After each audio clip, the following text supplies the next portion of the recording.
Alright, what's up, y'all? I'm not in my car for once. I'm using like a little candle to hold my phone up. Peep the shirt, pretty cool. Alright, today we're gonna be talking about Bully.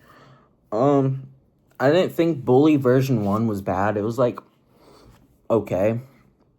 It just left a bad taste in my mouth. I don't know if every song was AI, but it was at least for the most part AI. And when I say AI, I want to clarify, it's not him just generating like a Kanye verse. It's someone recording and then they put a Kanye AI filter over it.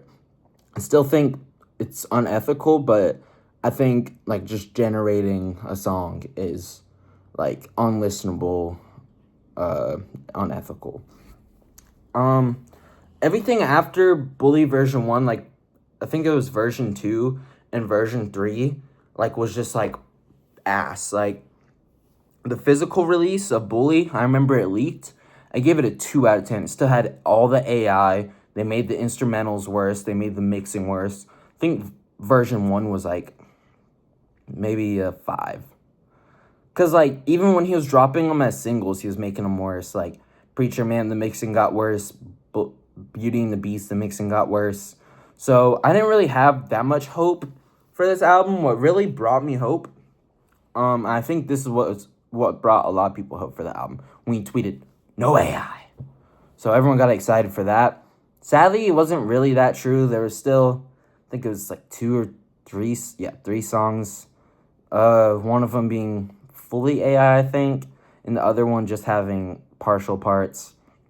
And for this, I'm going to go track by track. I don't know how long I'm going to talk about them. I'm not going to try to make this video super long, but I'll just go over the tracks. All right, first track, King. Banger. His rapping is great. Like, I know this song surprised a lot of people because they're like, whoa, he's actually rapping, and it's good. The beat, I'm probably going to say this a good bit. Like, it reminds, like, I'm probably going to say blank song reminds me of past Kanye album a good bit. And I'll talk about that after I review each song. So, King, really hard. It reminds me of Yeezus. Like, I really like the ding, ding, and, like, the more industrial type beat. I don't know if you call it industrial. In my mind it is. And then we have This a Must with Nine Vicious. I think this one's better than King, actually. I think this is the most underrated on the album. I think it's my second most played. Has my GOAT Nine Vicious. I'm going to make a Nine Vicious video soon. I think I gave before Emotions like a 5 or 6 in my January review. It's a 9 for me now. I thought Emotions was an 8. So Nine Vicious dropped 2 projects better than The Fall Off this year. But yeah, it's such a banger. Kanye is just flowing on here. It also kind of reminds me of Yeezus with like the doo, doo, like the little... I feel like such a poser saying industrial because it's probably not actually like industrial. I just don't know what to call it. But the Nine Vicious ad-libs are so fucking fun and they make the track so much better. It's great. I'm not gonna give a ranking, like a rating for these because like my numbers change a lot. Like if I rate something on album of the year, I can change it easily. But like with a video, like I can't really go back. Next song, Father with Travis Scott, which is, I'm pretty sure, it's either this one or the next track that's the most popular. But yeah, this is a banger. Also kind of reminds me of Yeezus. I think the interludes are kind of go on for like too long in this, but once the like I like how like there's a beat drop, it gets like to this kind of like funk thing that sounds like, and then it goes back to the interlude and it just completely changes the beat. Travis Scott had a good verse here too. I think it's mixed a little weird.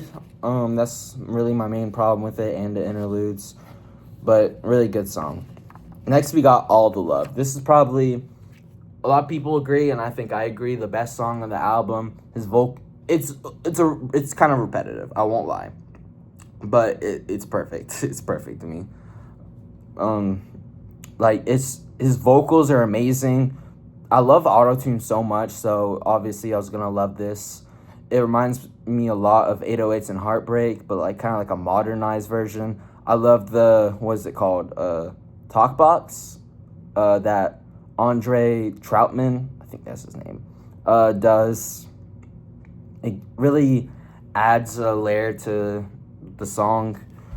And I mean, when it first was leaked under the name, if you don't know the original name of this song, it was during his 2025 era. The original song name was Gas Chambers. And I think before that, it was called Reich. Oh, at first, I saw the potential, but I thought it was kind of ass. Now it kind of grew on me, which it sucks to say that Gas Chambers grew on me. But the difference between the two songs is, like, there's, like, no vocal mixing on Gas Chambers. And, like, the overall mixing is worse. But, like, I kind of do like the rawness of it. The beat, either way, is hard as fuck. I thought the beat at first was, like, okay, but kind of ear-rapey. But now I think it's beautiful. I think they just transcended the beat on All the Love. I'm glad that you didn't call it fucking Gas Chambers. Alright, next we got Punch Drunk. If I'm not wrong, Northwest produced this song. And it's pretty impressive. For, what is she, like 12? Like the other songs, it's like a kind of like a college dropout type song. Maybe a little overrated. I think it's an amazing song, but I just don't really go back to it that much. I don't really have anything else to say. Next, we got Whatever Works, also kind of another college dropout type song. Another good song, don't go back to it much. Next, we got Mama's Favorite with 9 Vicious again.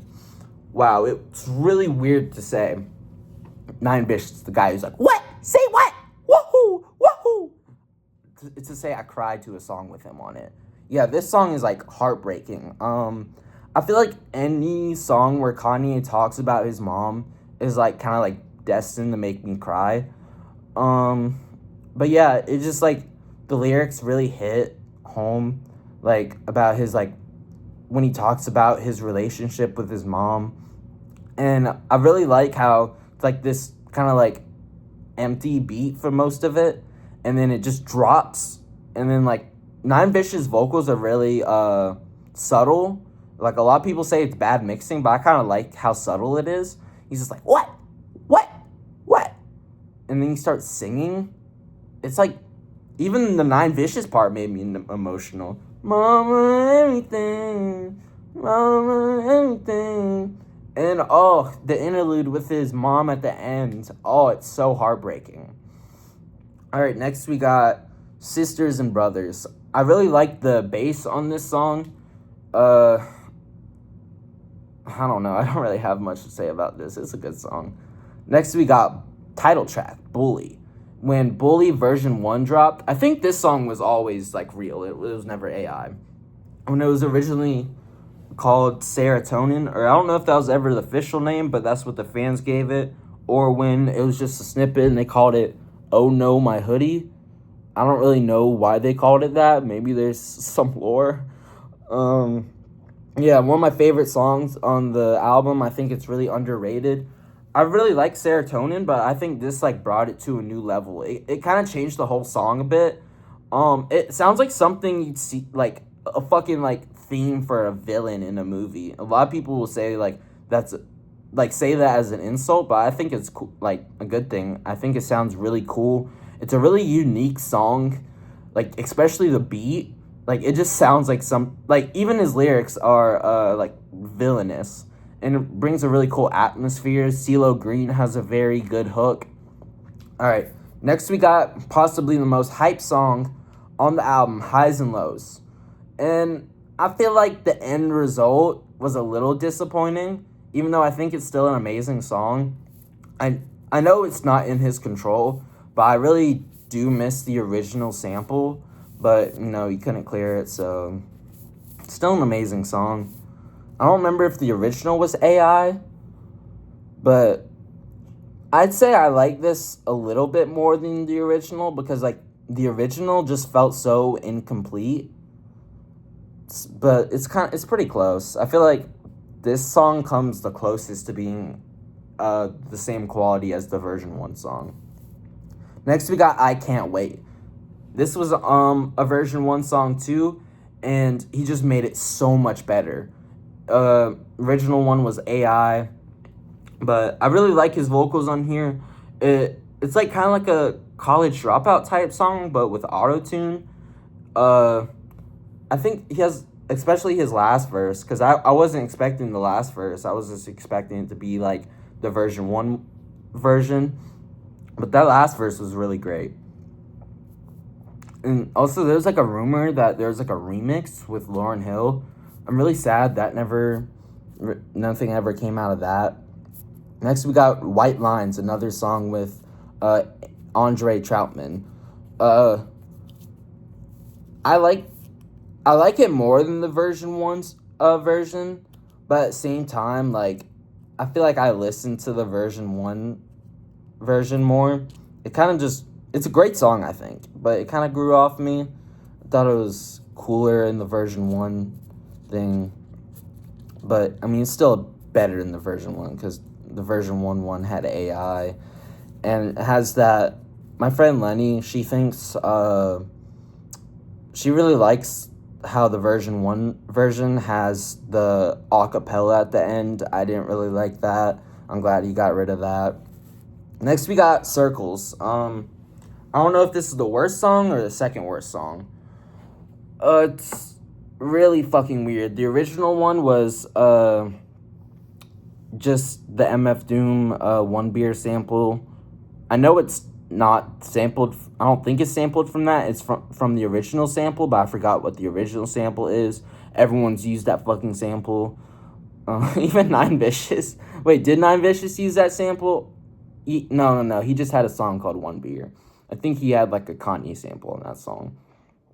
But yeah, the original version was like Don Toliver the version 1 version was Kanye with Don Toliver AI vocals.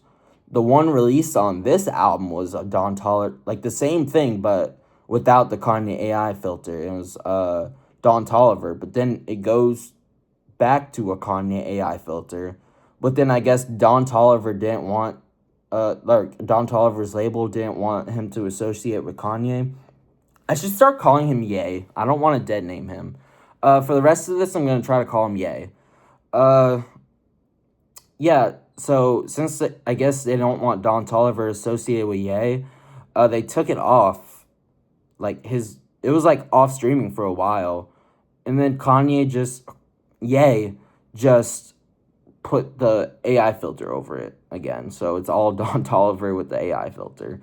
And they like messed with the original sample a bit, I guess, I don't know if it's the original sample or like made the sound like the original sample, but it's just so fucky. It has like these weird drums. It sounds like there's 3 layers of drums. Really bad song. I mean, he has worse. I think there's some cool aspects to it. It could be saved, but overall it's not a good song. Next we got Preacher Man. Better than the earlier versions, but still could be better. It's a song of a lot of missed potential. Especially, it's really disappointing because the original was AI, and he kept the AI for like a few seconds, like the first part of the verse, and then he goes to normal, like his normal thing. So it's really weird because it's like a clear difference. Like even the mixing completely changes. You could tell it's not even the same person who recorded it. I think that might have been a mistake, honestly. I feel like he was kind of forced to release this album, like at the time he did. I feel like it's a song that has so much potential but doesn't live up to it, but it's still a good song. Same thing with the next song, Beauty and Beast, which was another one of the singles. Like, in Preacher Man and Beauty and the Beast, like, it doesn't sound like he's trying that much. Like, he could be trying harder. Like, honestly, like,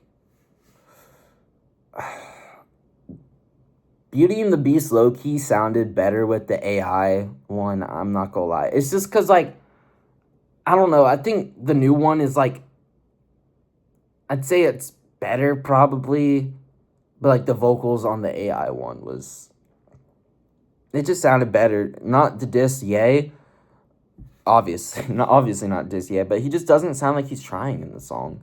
So, I mean, I'd rather listen to this because I'd rather listen to actual Ye than Ye I as they call it.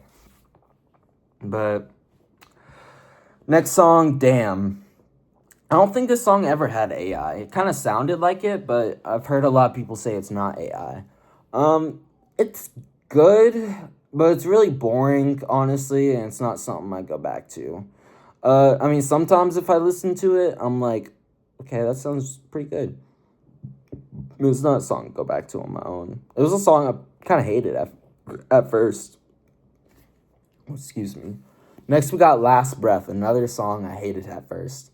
And I still kind of hate it. It has, like, some charm to it. Unlike, this is, like, Ye's Meet Your Padre. But Meet Your Padre is, like, absolutely unlistenable. This one has, like, this one's kind of bad. But it has some charm to it. Like, Ye's, like, trying so hard to, like, sing in Spanish. And it doesn't really sound good. And this is kind of funny. Peso Pluma is, like, a pretty bad artist, so I didn't enjoy his part. Last song, we have this one here, also known as Showtime. It's definitely way better than the version 1 version, but this was also on his unreleased collab album with James Blake, and that version is miles better. That version's a masterpiece. Sadly, this one also has Don Toliver over the AI for a little bit, and it sounds really weird and obvious. But once Ye comes in, like, with the actual voice, it sounds pretty good. And I like how triumphant the song is. Like, it didn't have that, hold on, go to. It has, like, those little stomp claps, kind of. But the War version is just so much better that, like, I don't even want to listen to this version. And a little bonus, Losing Your Mind, horrible song. I'm so glad it wasn't on this album. Because, like, it's literally, like, I forgot the original artist, but, like, it's literally one of their songs with a Yay I filter on it. Like, maybe someone re-recorded? No, I think it's literally just their song with Yay I on it. Bullshit. And now I'm gonna give, like, a quick little thing of my thoughts. Really great. There's some really great moments on here, even though there's bad moments. That's why, like, even though I think it's a great album, it's for sure on the weaker end of Ye albums. A lot of people say it's, like, doesn't have an identity. It's messy. It's, like, it sounds like a shell of himself, which I kind of agree. The way I think about it, Kanye just got out of, like, his most messy controversy ever, or his, like, worst controversy ever, after his, like, during his manic episode. And, you know, this was his comeback, and I think it succeeded for the most part. I'm not defending anything Kanye said, Ye said, in 2025, even though the songs were kind of funny. I still have, like, a little bit of edgelord in me, so I kind of laugh, even though I don't agree with it. I'm gonna make another video on Cuck, and I don't know, I feel like it's somewhat intentional, like, to feel kind of empty and hollow.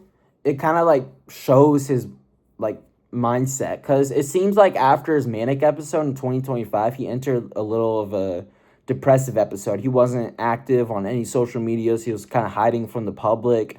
He did all those apologies, and, you know, take the apologies as you will, if you think it's bullshit or not. Personally, I think it was real. I think he's truly sorry about the way he acted. And this album feels like trying to go back to how you were. It feels like you lost yourself and you're trying to find yourself again. And it's kind of hard. You know, That's why it's so scattered. There's some bad moments on it. Um, there's it's so that's why instead of like pushing a sound forward, like how he does on like 808s and Heartbreak and College Dropout and Yeezus, he kind of reverts to his old sound, like good old Kanye. Um, and I don't know. I feel like it's just the album represents him trying to find himself again, and like kind of like a celebration of all the sounds he's done and like all he's done in the industry. And I feel like the next Ye album like is gonna like could be good, maybe like push a new sound forward. I would like that other than like rather than like him doing old sounds. But it sounds good, so who really cares? One point I saw brought up is that like unlike all like every Kanye album, Ye album, it's doesn't really have anything controversial. Like he doesn't say controversial shit, which I mean I understand after the 2025 he had, but oh, this video is already like 20 minutes long. All right, let's wrap up my thoughts. uh, it's a great album. Great album on the lower ends of Kanye albums. It's messy. It has its weak moments, but I think he proved himself. He proved himself, even though he might not. Yeah, he's definitely not as good as he used to be. I feel like everyone can agree on that, but I still think he has it in him. He still has the creativity. He can still rap. So I'd say I'm excited for the next Kanye release. Yay release. Sorry.